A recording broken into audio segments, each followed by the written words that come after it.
Canlis. Here. Sherry Tyndall. Here. Anthony Jermita. Here. Les Boatwright. Okay. We're going to move one of the reports up real quick. Finance and Administration.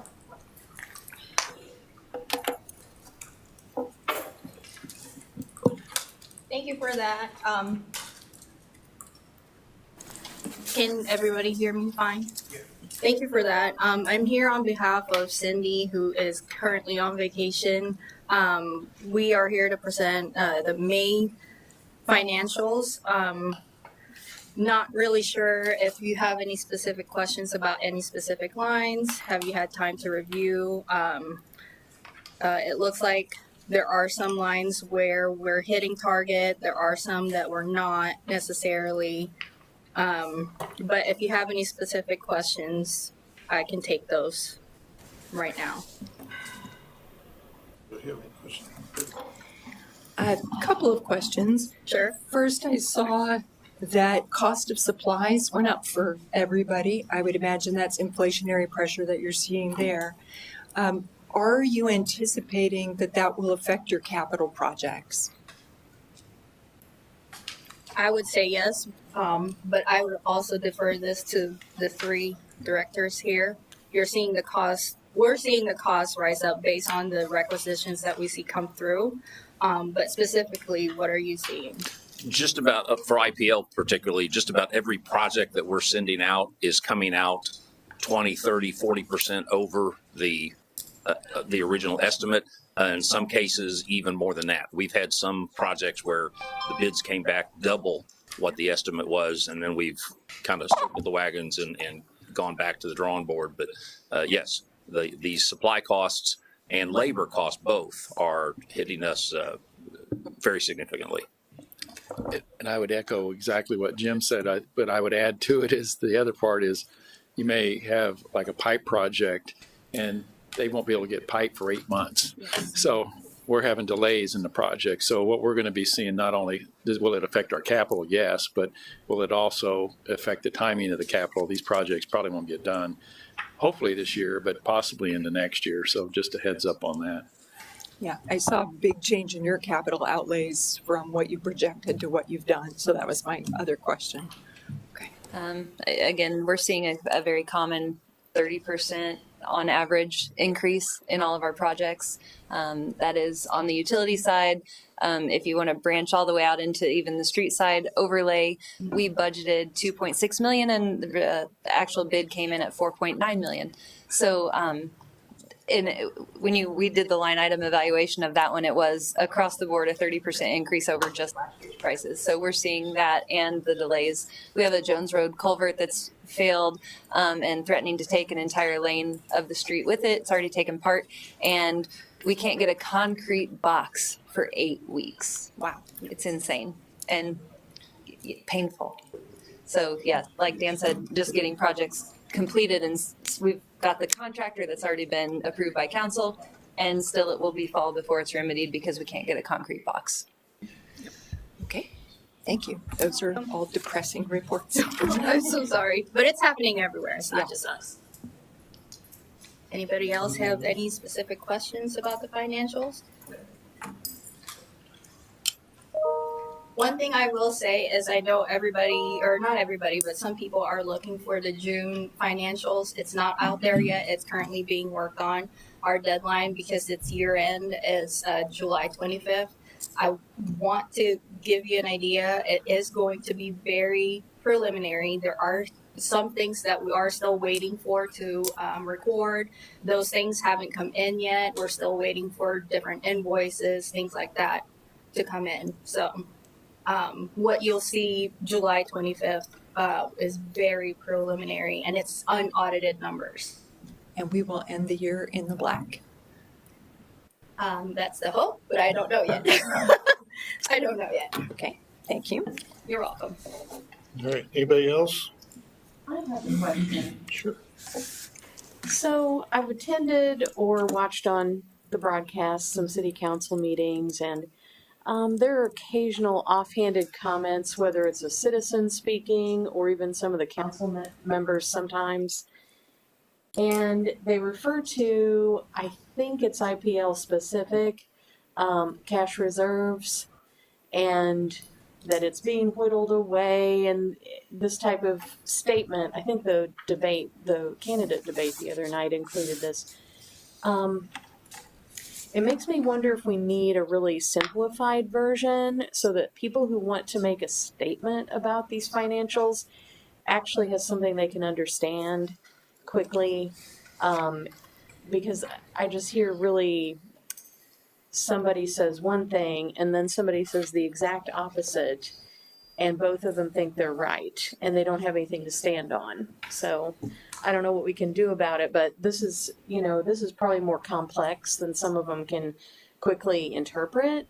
But I wish that people understood a little bit more clearly what was going on. So is the request to maybe have an explanation a day where we can explain what exactly is all this different risk reserve?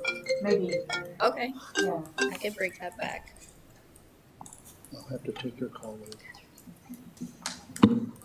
Okay, anybody else? Okay, thank you. We're gonna move on to our presentation, the IPL refunding transaction summary.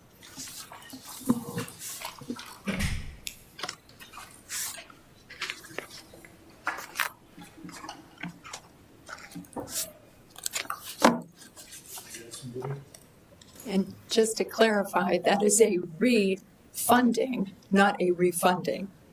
Just so that nobody listening gets confused. This is about changing our bonding, not about giving a refund to anyone. Yes. Not a rebate, a refunding. There. Hey folks, you have Chris Lover at PFM on, and I'm just checking to see if A, you can hear me, and B, if you can see the screen in front of you, or if you're looking at the slides. Yeah, we can hear you. That's a yes. That's yes to both. We Chris. can hear you, and we see the screen. Okay, thank you. Well, it's a pleasure to be with you today and to talk through the refunding bond transaction that IPL completed.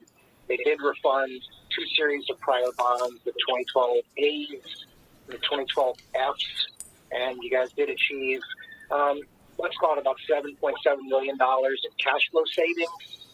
And on a present value basis, it was about $6.7 million. So it was a solid transaction in what I will say is a difficult market. And we were able to do a few interesting things. And on this slide here, you can see historically IPL has maintained a debt service reserve fund. And this is a lot of cash. In this sense, about $9 million. And for the past few years, it's sat around and hasn't really earned much interest income. And a trend that PFM had seen is that bondholders didn't really care that much about having a debt service reserve fund to support the bonds. So we conducted kind of an assessment with the rating agency, Standard & Poor's.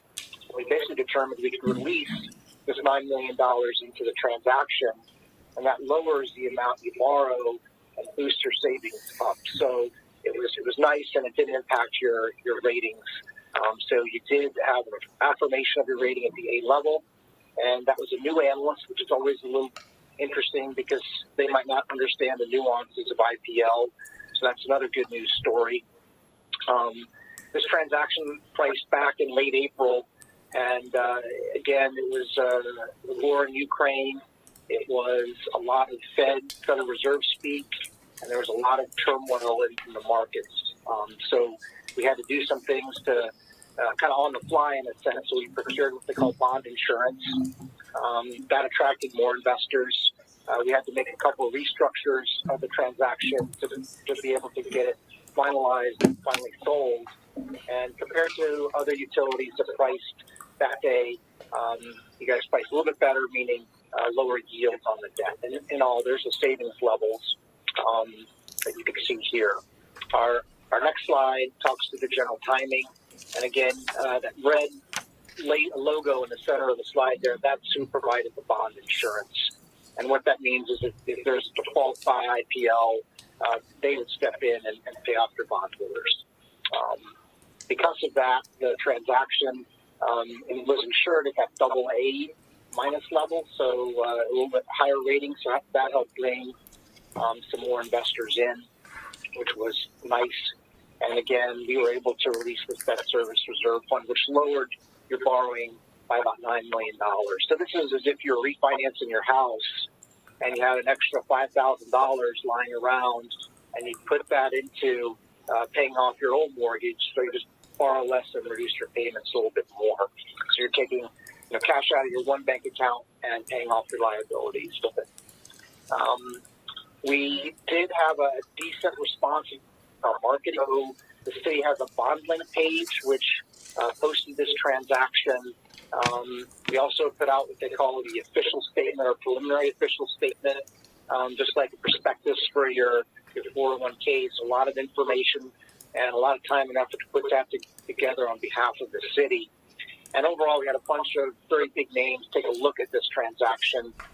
Names like BlackRock, which is very involved in the bond market, and then more household names like Wells Fargo and Citibank and American Century. In terms of the market conditions, there was all this discussion about the Federal Reserve raising rates, and what I'd like to point you to here is that bottom arrow, and you can see the percent of time rates have been lower. And the blue box highlights the maturities of our refunding transaction. As you can see, across all maturities, rates have been lower only less than half the time. So still a decent time to get in the market and achieve refunding savings. So this is the actual structure and kind of the results of the order period. And this is what I mean by a choppy day in the market. There was all this talk about inflation. Chairman Powell talking about raising interest rates. The Ukraine was kind of a newer phenomenon, was still on the front page of our newspapers, and instances of China going back into lockdown and supply chain issues. So there are instances, if you look on the right-hand side, the highlights in green indicate that at the end of our order period, our investors had bought 4 of the maturities, and the ones with the red numbers on the right-hand side, well, there were these holds where you don't have any orders, or they were much less than what we expected. And again, I think in all, $26 million of holds that had to be filled, so that's about a third of the transaction. So we had to do basically some surgery on it to try to get it to over the finish line and over the goal line. So working with the city as well as the lead bank on this, which was Morgan Stanley, we basically had to make these adjustments. So for some of these maturities, we had to increase the yield on them, meaning widen the spread out, and then we had to restructure those last few maturities in what we call a term bond. And with that, we were able to get most of those holds filled, meaning about $24 million of additional orders came in, and Morgan Stanley did underwrite, meaning they took $2.2 million of these IPL bonds into their own bank accounts, basically. So they basically made these adjustments. The transaction was done, and we were able to lock in the savings on that day, as opposed to waiting and trying to reprice it the next day and the like. So in all, we thought a very fair offer by Morgan Stanley to do this type of restructure, to underwrite. And we have our pricing group, which participates in our transactions that PFM does coast to coast, and they help to monitor the process, and felt that these were fair adjustments to make. Chris, may I ask a question? Yes. How unusual is it for Morgan Stanley to underwrite in order to get the transaction to go through? Well, some banks do it in a sense that we want to just close the transaction and move on. So that's some banks, and other banks won't do it at all. For example, we've come to transactions where we have a similar result at the end of this order period, and then the bank will say, we're not going to underwrite unless you guys pay us an extra, what we call a risk premium.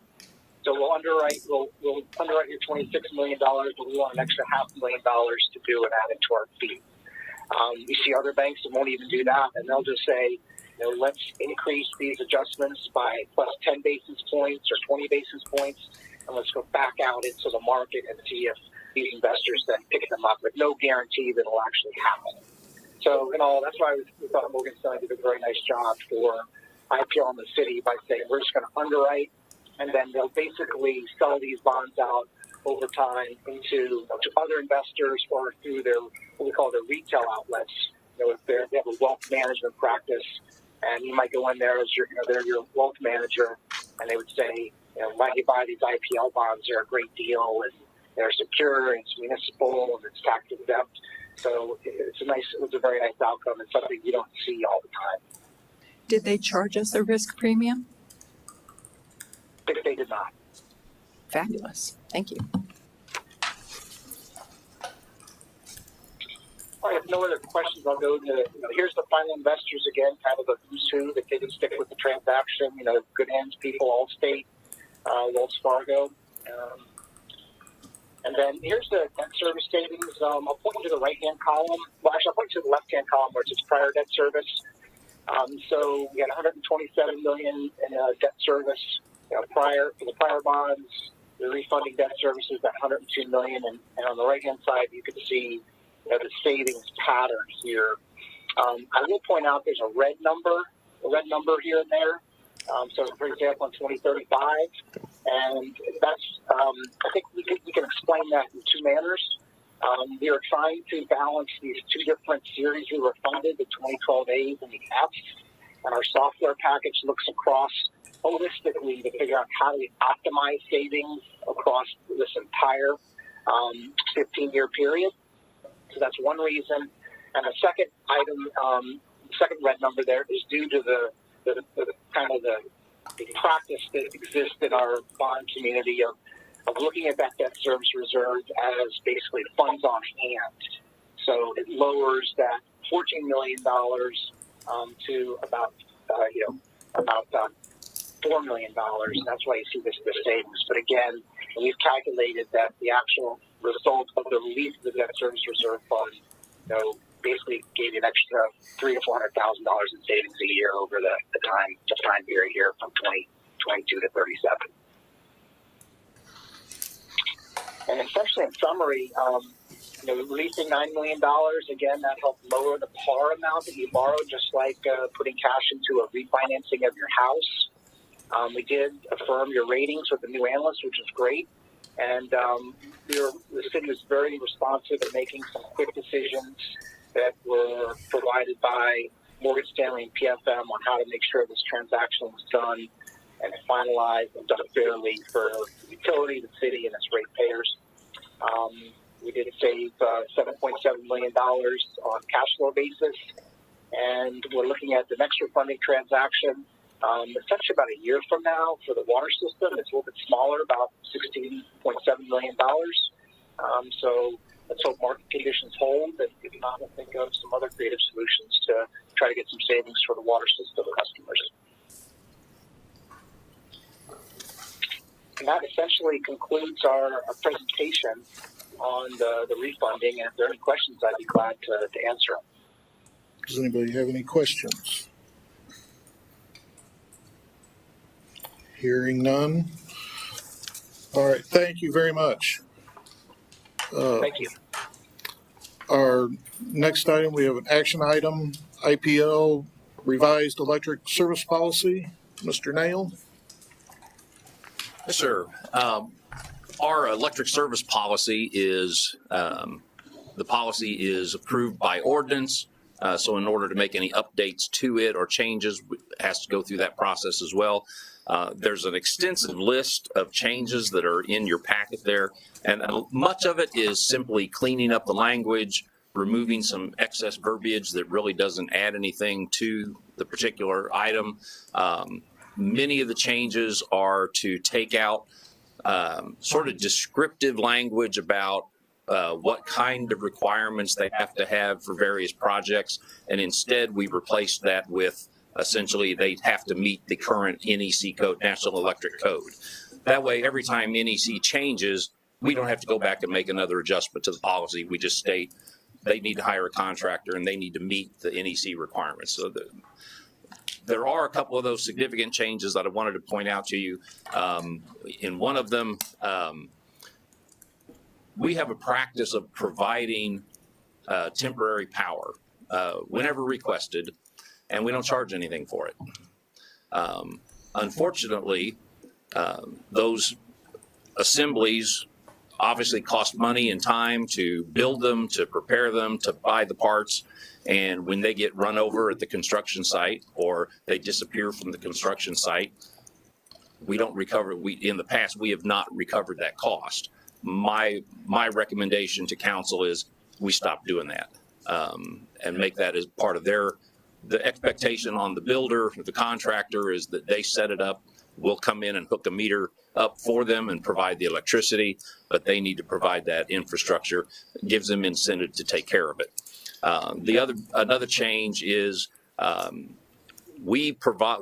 historically we have provided the meter base that our meters plug into. Those meter bases cost anywhere from maybe $40 or $50 a piece to hundreds of dollars a piece. And again, we've had a practice. Not only do we provide the box, we actually have an employee deliver it to the site. Most utilities, the expectation is whoever is the contractor that's putting that electrical system together, they have a list of what the appropriate boxes are, and based on the design that they have approved, they go to the local electric supply company, purchase the right box. Now, there are differences between like Kansas City Power and Light standards and our standards, but any approved contractor in Independence would have access to the list of approved equipment. They go down to the electric supply shop, purchase that as part of their part of the project. And then when we come and we make sure that all the inspections are correct and that it's done correctly, we would then plug our meter into their base, which is attached to their facility, of course. That's, in a nutshell, that's the main changes that we're proposing. Like I said, a lot of this is just simply cleaning up language, removing some redundant language, and then specifying that they meet code rather than us trying to describe what it is. Okay. So I guess we would need a motion to approve this to go forward to the city council. May we ask questions? Oh, yeah, Thank sure. you. Any questions? First, whoever writes your stuff does a really nice job. It's readable and makes sense to even people who are well done. Our planning engineering supervisor is Jerry Borland is here, and he was responsible for the team that helped put this together. Okay, well, hats off, Jerry. So this is a change in the way people do business in Independence who may have worked with us for a long time, and it's different. How does that get communicated to contractors and developers?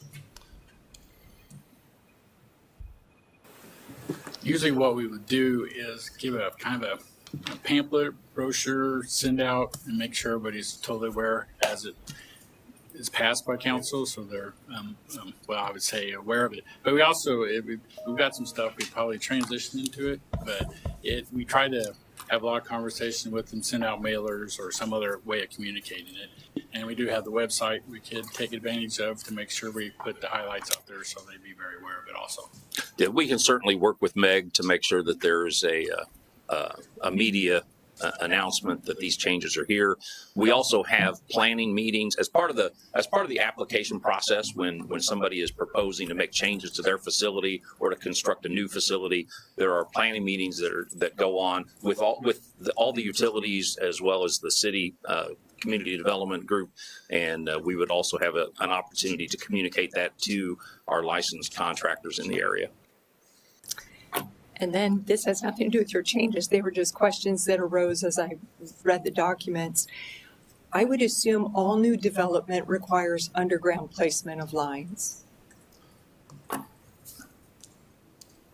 Typically, yes. What'll happen is we will get electricity to the edge of the property, and then from there, throughout their development, they would be responsible for putting in the underground vaults and doing the conduit for us to then put our cable through.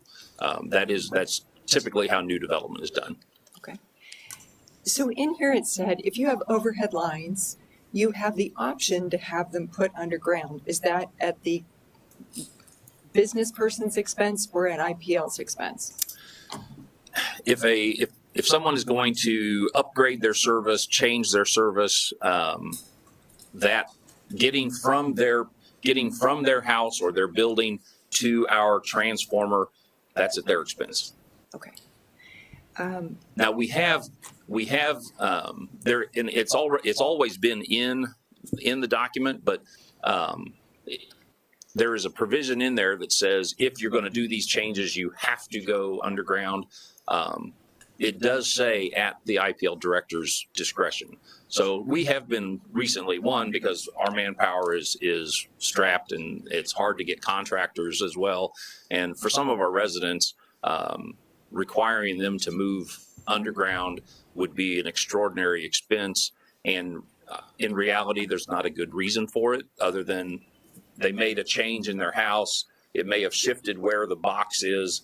And just because of that, they would have to go underground. In some cases, I've seen pictures of yards that you're talking, 20, 30, 40 feet of obvious rock that they would have to bore through. And if there's no trees threatening the line, we are willing to work with the resident to take those kind of things into account. That's good to hear.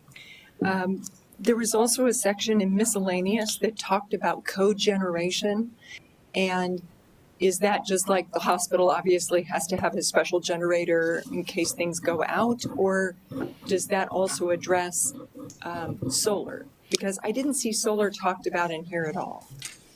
If a building has, whether that's solar panels or a emergency Your battery might be going. if a structure has whether that's solar panels or a backup generator or some other means of generating electricity, we do have requirements of how that can be hooked up. It cannot backfeed into our system.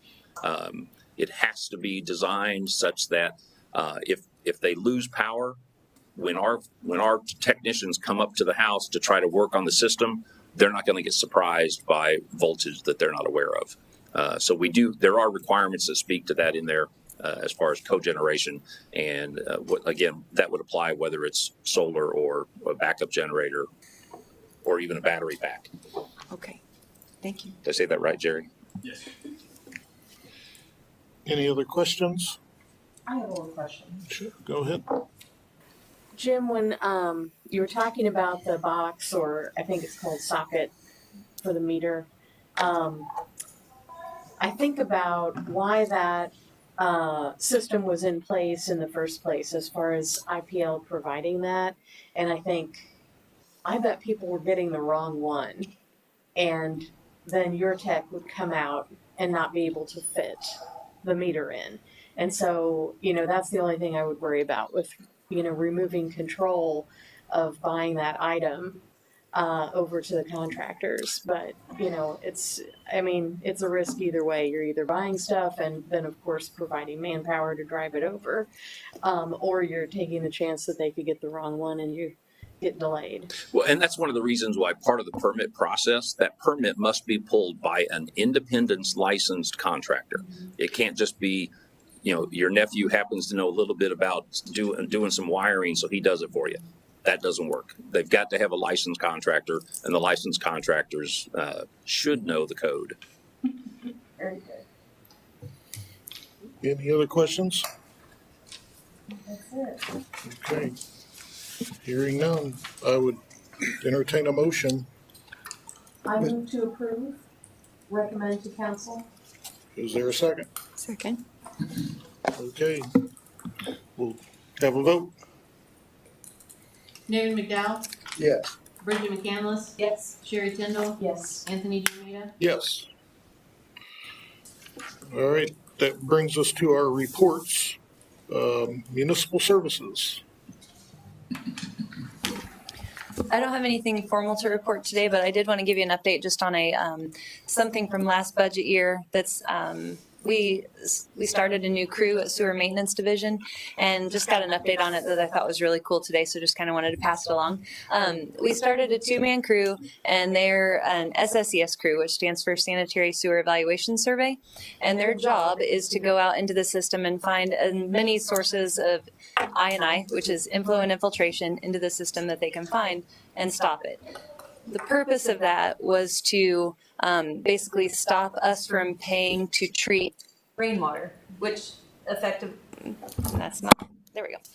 which effectively, the more, when it storms and that water does infiltrate into our system, we're treating water that isn't sewage and doesn't require that level of treatment, right? So trying to keep that out of there to keep our costs down. They've just finished up their first area and are now working in Kentucky Hills, where we have known basement flooding and rain events. They found over 100 manholes to work on and started work orders to rebuild those and shore them up. And they're actually able to provide, to quantify how much water we're keeping out of that system via our SCADA system at the plant.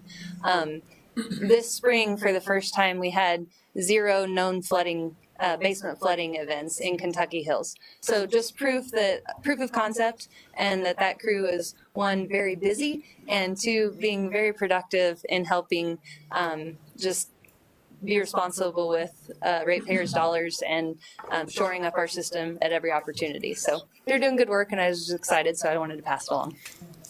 That's fantastic. Okay, water. Like Lisa, I don't have a formal report. I did send out a lead and copper memo that I hope all of you received. And I didn't know if you had any questions. I'd try to answer those. Does anybody have any questions? No, good stuff.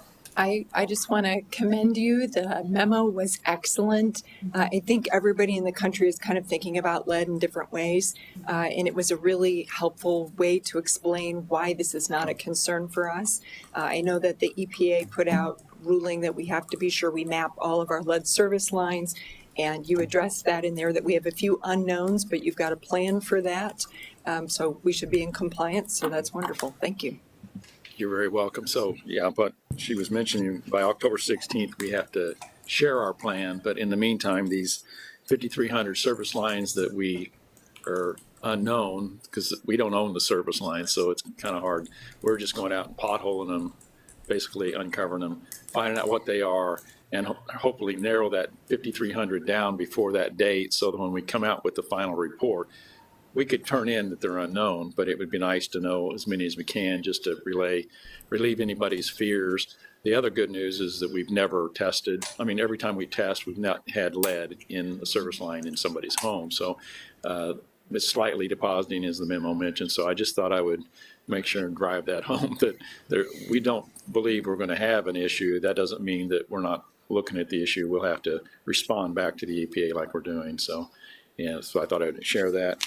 Also, I just checked, and it is hot out. We're doing, I think, 36, 37 million gallons a day, which we have much more capacity to handle the type of usage that we're having. So, but it's creeping up, and people are starting to have to water things that they haven't been watering. They don't want their yards going completely dead, maybe dormant, but, so anyway, just kind of, we're selling a lot of water.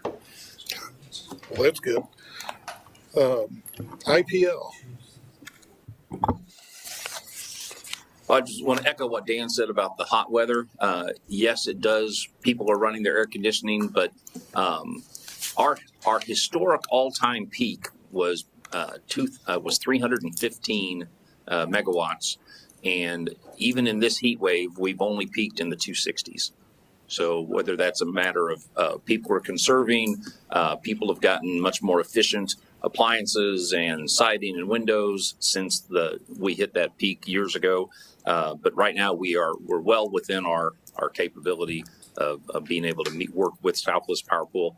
Southwest Power Pool is setting some all-time records for hourly energy delivered, but again, they're managing the entire region, the generation assets and the transmission assets, to make sure that they refer to it as resource adequacy, and they're especially coming off of our February winter storm event.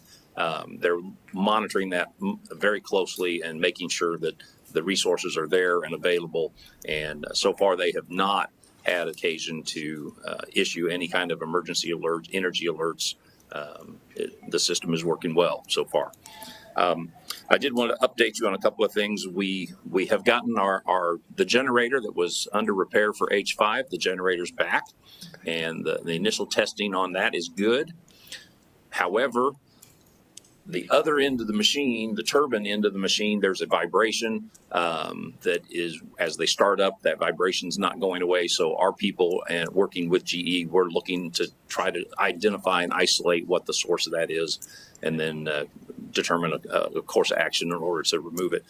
I mean, it could be something very simple, or it could be something not. And until we can actually get in and review and investigate, we won't know. But the vibration is not going away on successive attempts. So it is something we have. When something's spinning at that kind of speed, a little bit of vibration is a bad thing. So we're being very, very cautious on that. Also, H6 is currently out of service at the moment. It appears that we may have had a lightning strike that hit where that all connects into the system. Several years ago, we had a similar event at another substation, and the damage looks very much the same. Some leads burned, some transformers that were damaged. Right now, it doesn't appear that there was any damage back to the generator, but until we can start that up and do some more checks on it to verify, we'll be very cautious in making sure we identify any issues that were there.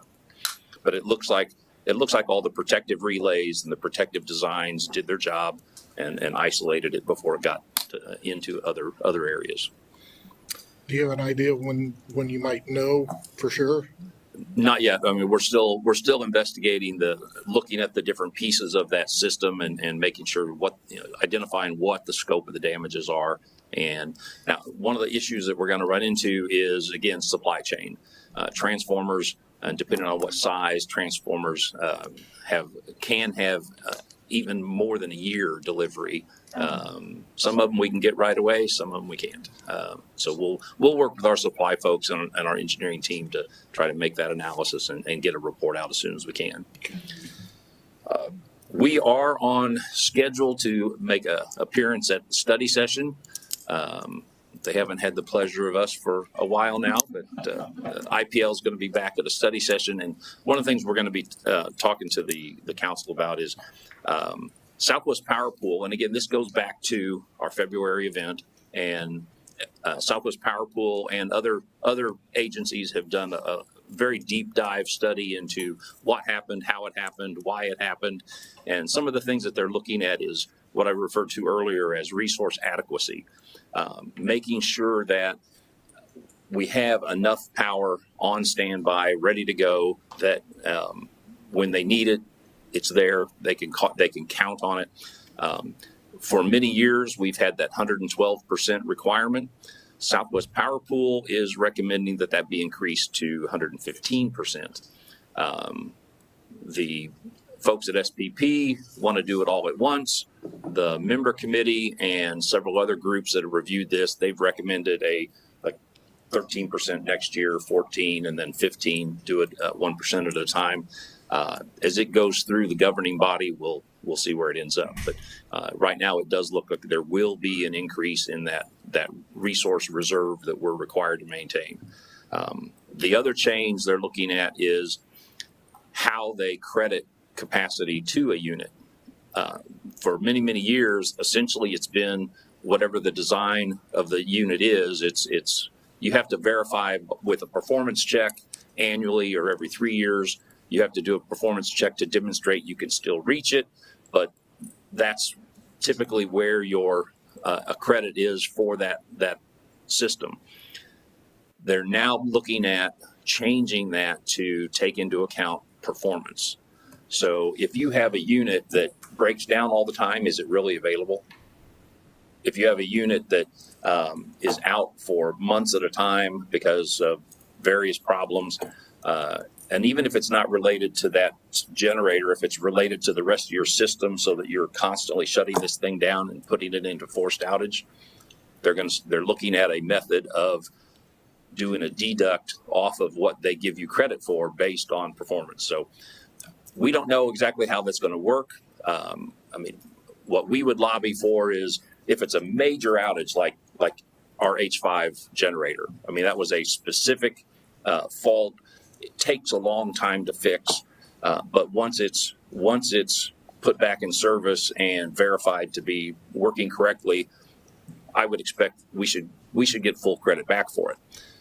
Whereas if you've got a unit that every time you turn around something else is breaking, I can understand Southwest Power Pool would want to have a deduction for that. We're still waiting to hear exactly what Southwest Power Pool is going to decide on that and what their formula is going to be.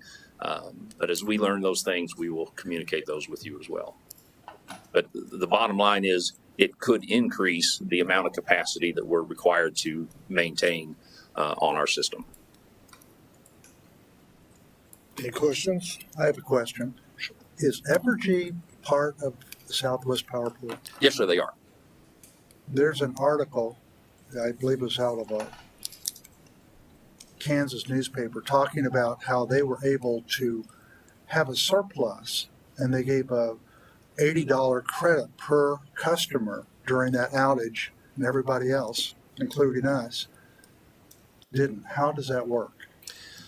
A lot of that depends on what generation resources you had running during that event, how much credit you got for those systems, how much transmission how much of your own transmission was being used, and how Southwest Power Pool balanced those payments. There's a lot of factors that go into what the revenue is from SPP, and I don't have the particulars of what Evergy's were.